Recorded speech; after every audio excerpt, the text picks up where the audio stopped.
Imagine a map of Europe in the middle of the 19th century. It's a patchwork quilt of kingdoms, duchies, and principalities. Where we now see Germany, there was a collection of separate states. Bavarians, Prussians, Saxons. They all spoke a similar language, but they were not one people. The state of Prussia, in the north, was different. It was organized, disciplined, and ambitious. It had a powerful army and a strong sense of its own destiny. The moment of creation was dramatic, almost theatrical. It happened not in a German city, but in the heart of their oldest rival, France. The year is 1871. The Franco-Prussian War has just ended in a stunning victory for Prussia and its German allies. There, surrounded by paintings celebrating French conquests, King Wilhelm I of Prussia was acclaimed as the first German emperor, or Kaiser. The German Empire was born. Behind every great historical change, there is often a single driving personality. For the German Empire, that man was Otto von Bismarck. He wasn't a king or a general, but a politician of incredible skill and ruthless determination. He was known as the Iron Chancellor. He believed that the great questions of the day would not be decided by speeches and majority decisions. That was the mistake of the past, but by iron and blood. He orchestrated 3 short, decisive wars, first against Denmark, then against Austria, and finally against France. Once the empire was created, Bismarck's job changed. The master of war had to become a master of peace. For the next 20 years, he worked tirelessly to maintain a delicate balance of power. He forged a complex web of alliances, treaties and agreements designed to keep France isolated. The new German Empire wasn't just a military power, it was becoming a huge industrial force. Before it became one country, the German lands already had lots of coal and iron. These were key for the Industrial Revolution. But now, with one government, one type of money, and no borders inside to slow things down, all that power was set free. A burst of energy and new ideas swept across the country. Factories popped up like forests of brick and steel. Trains ran all over the land, connecting cities, mines, and ports. They were like the veins of the new empire, moving goods and people from one end to the other. The Krupp steelworks in Essen became a symbol of this new power. Their huge cannons were the most advanced in the world, a scary sign of German engineering. So what was it like to live in this new German empire? Well, for many folks, it was a time of feeling very organized, disciplined, and proud. Society was set up like a ladder, with everyone knowing their spot and showing great respect for those in charge.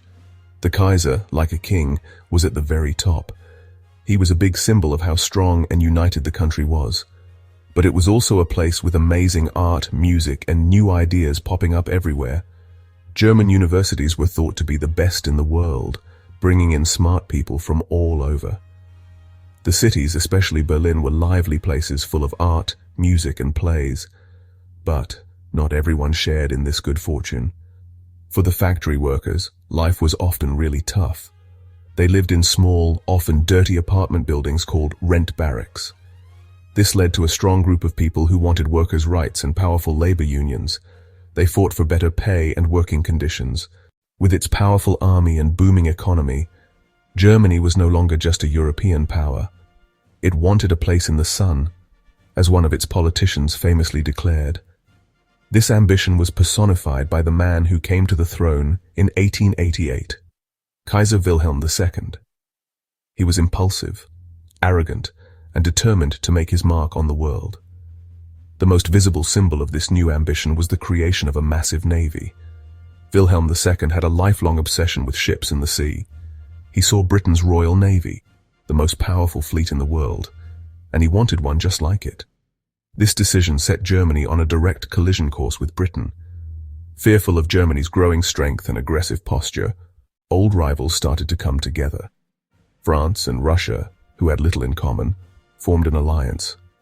Later, Britain, alarmed by the German naval buildup, began to settle its colonial disputes with France and Russia, forming a looser understanding known as the Triple Entente. As the 20th century began, the air in Europe was thick with tension. It was, like a forest in a long, dry summer, just waiting for a spark to set it ablaze.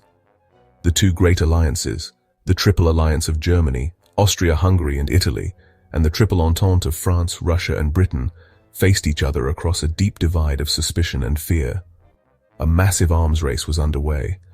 Armies were growing larger, new weapons were being developed, and military plans were being drawn up that were, honestly, frighteningly rigid. Generals told their political leaders that if war came, they had to strike first to have any chance of winning. The final spark came on a summer's day, on June 28, 1914, in the city of Sarajevo. Archduke Franz Ferdinand, the heir to the throne of Austria-Hungary, was assassinated by a Serbian nationalist.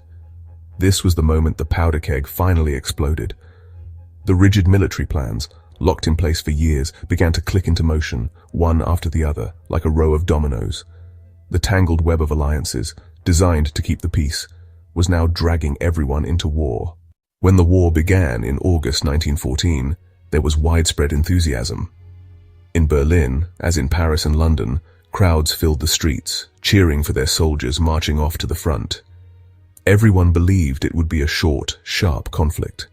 The soldiers were told they would be home by Christmas. The German war plan, the famous Schlieffen Plan, was designed for a quick victory. It called for a massive, sweeping attack through neutral Belgium to knock out France in a matter of weeks. But the plan failed. The Belgians resisted more fiercely than expected. The British sent an army to help the French, and the Russians mobilized faster than the Germans had anticipated.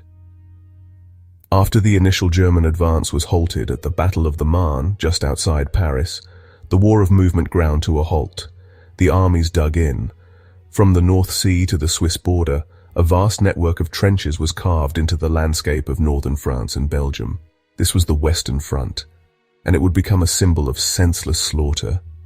For the next 4 years, millions of men would live and die in a hellish world of mud, barbed wire, and constant shelling. The war became a monstrous machine of attrition. By 1918, the German Empire was at the breaking point. 4 years of relentless war had exhausted the nation. The army was still fighting, but it was a shadow of its former self. At home, the people were starving. The British blockade was strangling the country, and social unrest was growing.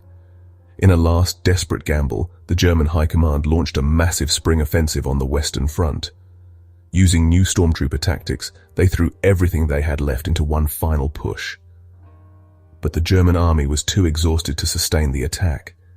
They outran their supplies, and the Allied lines, though bent, did not break. The offensive petered out, and with its failure, the last hope of a German victory died. The end came swiftly. Revolution swept across Germany. It began with sailors in the port of Kiel, who mutinied rather than sail out for a final suicidal battle against the British Navy. Faced with the collapse of his army and the loss of support from his people, Kaiser Wilhelm II had no choice. On November 9, 1918, he abdicated and fled to exile in the Netherlands. The German Empire was no more. In Berlin, a republic was proclaimed, and 2 days later, on November 11th, the new government signed the armistice that ended the Great War. The German Empire vanished from the map in 1918, but its ghost has haunted Europe ever since. Today, the story of the German Empire serves as a powerful reminder. It shows us that history is not just a story about the past. It is a living thing that shapes the world we inhabit today. We have to look back to understand how it all happened, to make sure we never walk that path again.